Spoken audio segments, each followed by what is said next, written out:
Think about the last time you really wanted to change something. Maybe you wanted to get in shape, start a business, read more books, wake up earlier.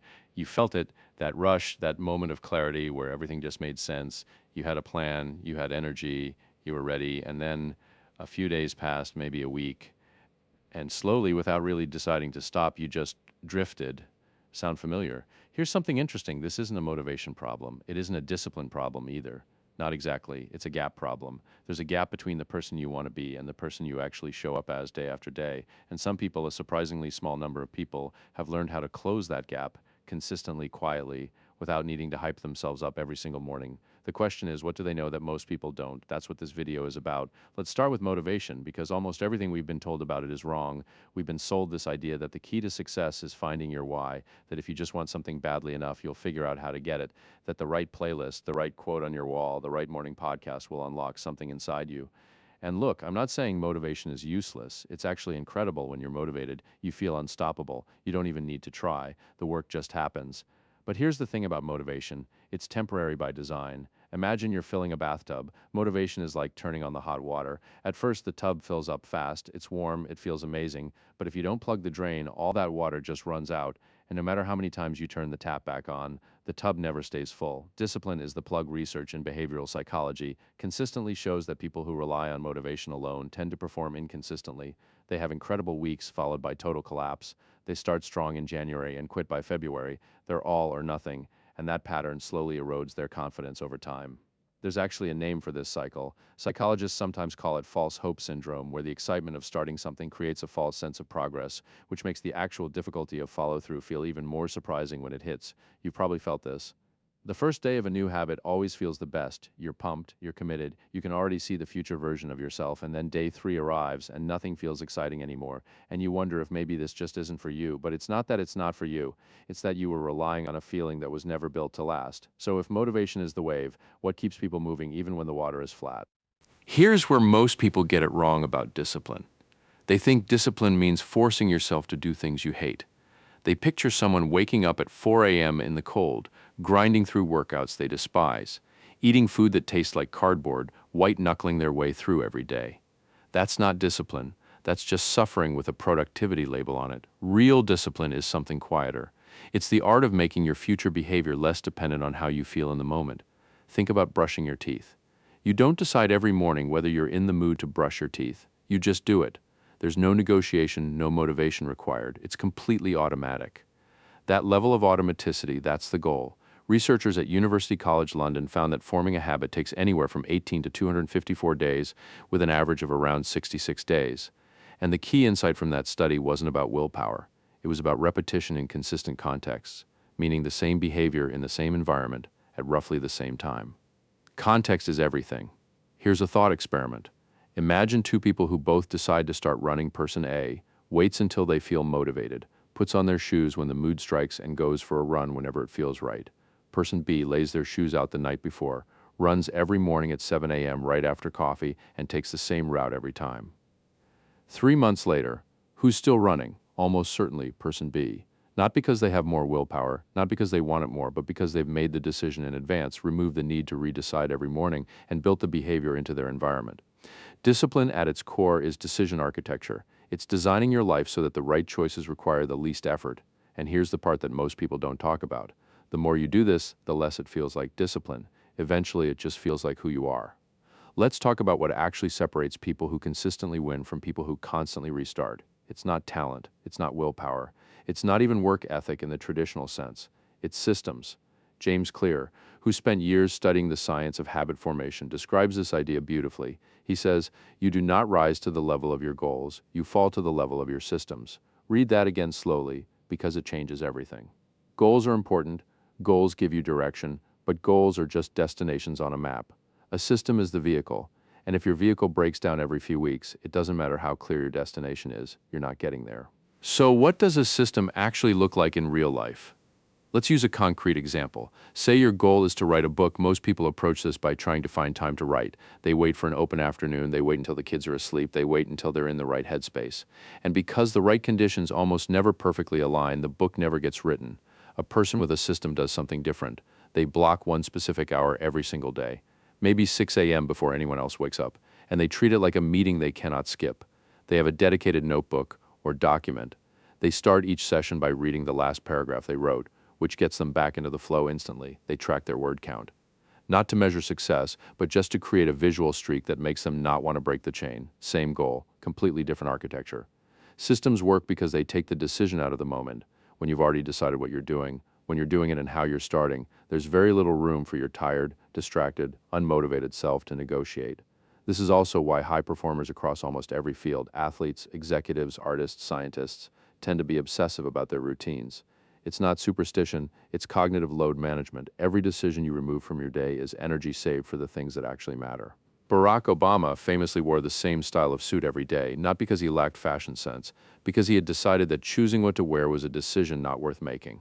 Mark Zuckerberg does the same thing. So did Steve Jobs. So did Albert Einstein. These people understood something profound. Your brain has a limited budget of decision-making energy each day. Spend it on trivial choices, and you'll have less left for the ones that define your life. Systems protect that budget. There's a deeper layer to all of this that most productivity content never gets to, and it might be the most important piece. The most disciplined people in the world aren't disciplined because they work harder than you. They're disciplined because of how they see themselves. There's a concept in psychology called identity-based behavior. The idea is simple. We act in ways that are consistent with who we believe we are. Here's an example. Imagine two people who both smoke. You offer both of them a cigarette at a party. The first person says, "No thanks, I'm trying to quit." The second person says, "No thanks, I'm not a smoker." Same action, completely different internal framework. The first person is fighting against a desire. The second person is just being who they are. This is the identity shift that separates people who sustain discipline from people who struggle with it. It's the difference between doing a behavior and being the kind of person who does that behavior. I'm trying to exercise more is a goal. I'm someone who works out is an identity. I'm trying to read more is a resolution. I'm a reader is who you are. And here's the remarkable thing. You don't have to wait to earn that identity. You actually build it through small, repeated actions. Every time you do the thing you said you would do, you cast a vote for the person you're becoming. And over time, those votes add up into something solid, a self-image that makes the behavior feel natural instead of forced.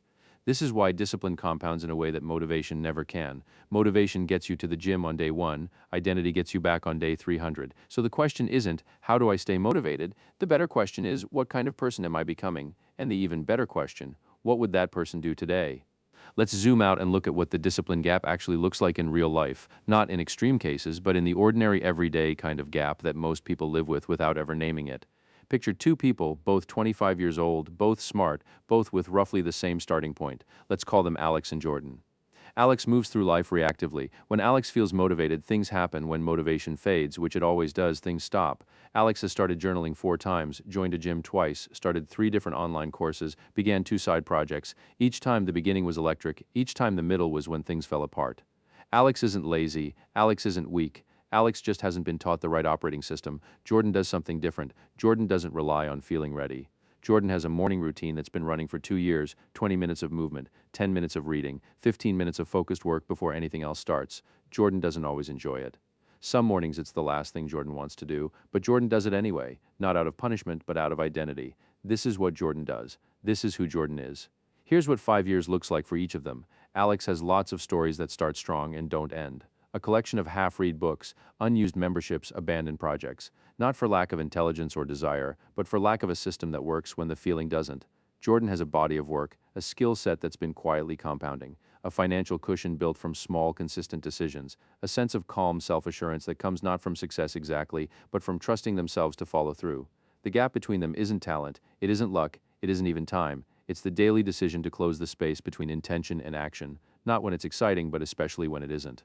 And the frightening thing and the hopeful thing is that this gap is completely invisible until you look back, which means every day. Right now, you're either closing it or widening it, whether you feel like it or not. So discipline is not a personality trait. It's not something you either have or don't have. It's a skill, and like any skill, it can be practiced, developed, and improved. Here's how it actually works in practice.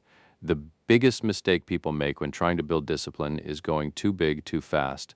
They commit to an hour of exercise a day when they haven't worked out in months. They decide to write 2,000 words a day when they haven't written anything in years. Start with something so small it feels almost ridiculous. 5 minutes of movement, 1 page of reading, 1 paragraph of writing. The goal isn't the output, the goal is the repetition. You're training your identity, not your output. Your environment is silently shaping your behavior every single day.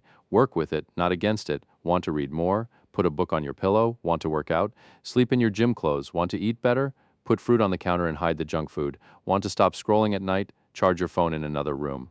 Don't rely on willpower when design can do the job more reliably. Research by psychologist Peter Gollwitzer found that people who specified exactly when and where they would perform a behavior were significantly more likely to follow through than people who just had a goal. Don't say, I'll exercise this week. Say, I'll exercise Monday, Wednesday, and Friday at 7 a.m. in my living room. The specificity removes the decision, and removing the decision removes the resistance. Discipline is about consistency, not perfection, a visual streak. Even just an X on a calendar creates a powerful psychological anchor. You become motivated not by the activity itself, but by not breaking the chain. And when you miss a day, which you will, the most important rule is never miss twice. One missed day is a stumble, 2 missed days is the beginning of a new habit of not doing the thing. Your brain needs to associate the behavior with something positive. Don't wait for the 6-month results to feel good. Build small rewards into the process itself. A good coffee after a morning session. A favorite podcast only during your workout. A moment of genuine acknowledgement when you show up for yourself. You're not bribing yourself. You're teaching your nervous system that this behavior is worth repeating. Here's what I want to leave you with.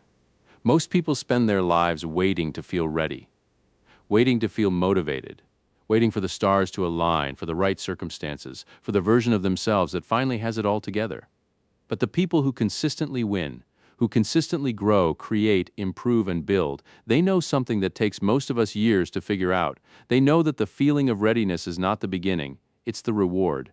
You don't feel ready before you start. You feel ready because you started anyway. Discipline isn't about becoming a machine. It isn't about punishing yourself into productivity.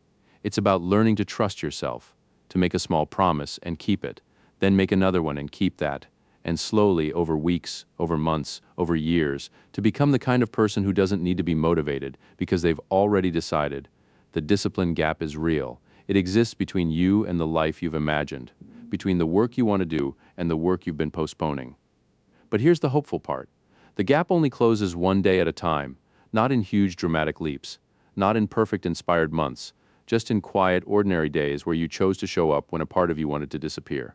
You already know what to do. The only question is whether today is the day you start doing it anyway.